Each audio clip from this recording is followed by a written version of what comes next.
이재명 정부의 첫 부동산 대책이 나왔습니다. 이재명 대통령이 후보 시절에 세금으로 부동산 규제를 안 한다고 했잖아요.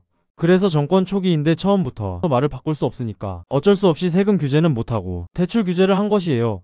저 같은 부동산 투자 경험이 많은 사람은 이러한 부동산 대책이 매우 익숙한데요. 많은 분들이 부동산 대책 뉴스를 보고 깜짝 놀라셨을 겁니다. 드디어 이재명 정부의 첫 번째 부동산 대책이 발표되었죠. 바로 역대급 대출 규제입니다. 수도권 주택담보대출 즉 주담대 한도를 6억 원으로 제한하고 갭투자를 원천 차단하며 다주택자의 추가 대출까지 전면 금지하는 아주 강력한 정책입니다. 이 소식에 부동산 시장은 술렁이고 있고 많은 분들이 앞으로 시장이 어떻게 될지 궁금해하고 있습니다. 문재인 정부 때를 돌이켜보면 큰 틀에서 부동산 대책이 이재명과 비슷한 것 같지만 많이 다르죠. 이번 규제 대책 미세한 차이가 결과는 정반대로 만들 듯합니다. 이재명이 똑똑한 건 구체적 대상 타켓을 명시하지 않았기 때문이에요. 반대로 이야기하면 문재인 정부 부동산 규제가 실패했던 이유는 타켓을 정했기 때문입니다. 자, 그럼 문재인의 정부 부동산 대책이 실패했던 이유를 보겠습니다. 투기과 열지구 지정, 다주택자 규제, 종부세 인상, 9억 초과주택 대출 규제 강화, 시가 15억 아파트 이상 주담대 금지. 문재인의 선의와 무관하게 문정부 부동산 정책이 패착한 이유는 이런 식으로 계속 대상과 타겟을 만들고 바뀌는 정책을 폈기 때문입니다. 매물 9억, 15억이라는 기준이 생기면 9억부터 15억 밑에서 불장이 형성되고 특정 지역에 대한 규제를 하기 시작하면 다른 지역으로 몰려가고 다주택자를 규제하니 주택을 없애고 똘똘한 한 채로 갈아타고 다주택 보유세 피해 꼬마 빌딩 상가로 수요가 이동하는 등 소위 풍선 효과를 만들었죠.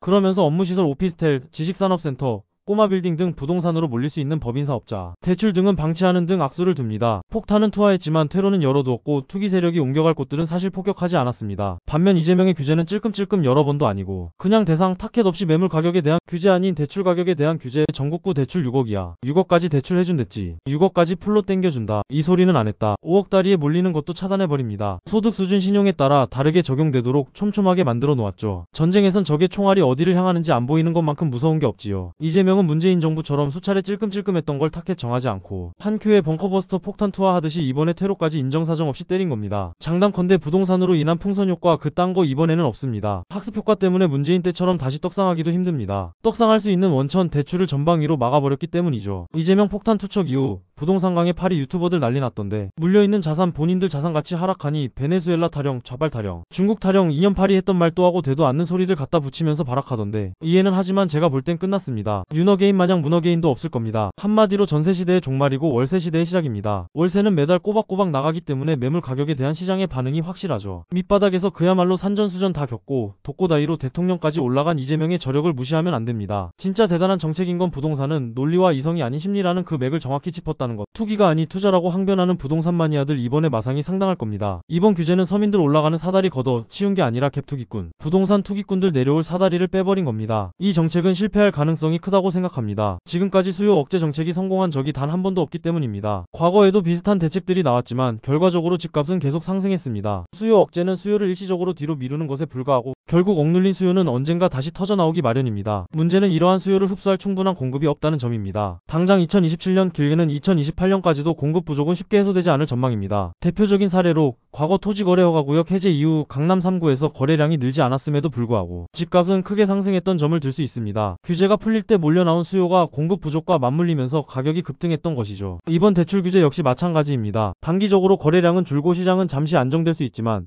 시간이 지나면 수요는 다시 살아날 것이고 공급이 이를 따라가지 못하면 집값은 다시 오르게 됩니다. 또 하나 주목할 점은 이번 대책이 평균 대출액과도 크게 다르지 않다는 점입니다. 현재 대출 평균액은 약 2억 2천만원에서 2억 4천만원 수준입니다. 이번 규제로 인해 고가 아파트로의 이동이 다소 제한될 수 있지만 실질적으로 대부분의 사람들에게는 큰 변화가 없다는 얘기입니다. 오히려 실수요자들의 매수 기회가 줄어들면서 전세난과 매매 수요가 다시 뒤엉킬 가능성도 있습니다. 정부는 다주택자 규제를 통해 시장 안정을 꾀하고 있지만 이는 오히려 공급 부족을 심화시키는 결과를 낳을 수 있습니다. 다주택자들이 시장에서 빠지면 공급이 줄어들고 결국 다시 가격이 오를 가능성이 높아집니다. 게다가 이번 대책은 실수요자까지 전입 의무를 두어 투자 목적의 매수를 원천 차단하는 구조입니다. 하지만 이러한 강제적 규제가 실제로 시장 전체를 안정시킬 수 있을지는 미지수입니다. 결국 부동산 시장은 유동성과 수요 마이너스 공급의 원리에 의해 움직입니다. 이번 대출 규제가 단기적으로 거래를 위축시킬 수는 있지만 장기적으로 시장의 큰 흐름을 바꾸기는 어렵다고 봅니다. 고가주택의 유동성은 이미 충분하고 중저가 시장도 전세 수요와 맞물려 다시 상승 흐름으로 돌아설 가능성이 있습니다. 따라서 실수요자나 투자자 모두 이번 대책에 일희일비하기보다는 자신의 재정 상황과 목표에 맞는 전략을 세우는 것이 중요합니다. 전세에서 매매로의 이동, 지역별 저평가 단지 탐색, 장기적인 관점에서의 재개발 재건축 투자 등 다양한 접근이 필요합니다. 정부 정책은 계속 나오겠지만 시장의 근본적인 힘을 바꾸기는 어렵습니다. 언제나처럼 시장의 본질 즉 수요와 공급, 유동성의 흐름을 읽는 것이 가장 중요한 시기입니다. 오늘 내용이 여러분의 내 집 마련과 투자 판단에 도움이 되길 바랍니다. 영상이 유익하셨다면 구독과 좋아요, 알림 설정도 부탁드립니다. 여러분의 생각과 경험도 댓글로 남겨주세요. 감사합니다.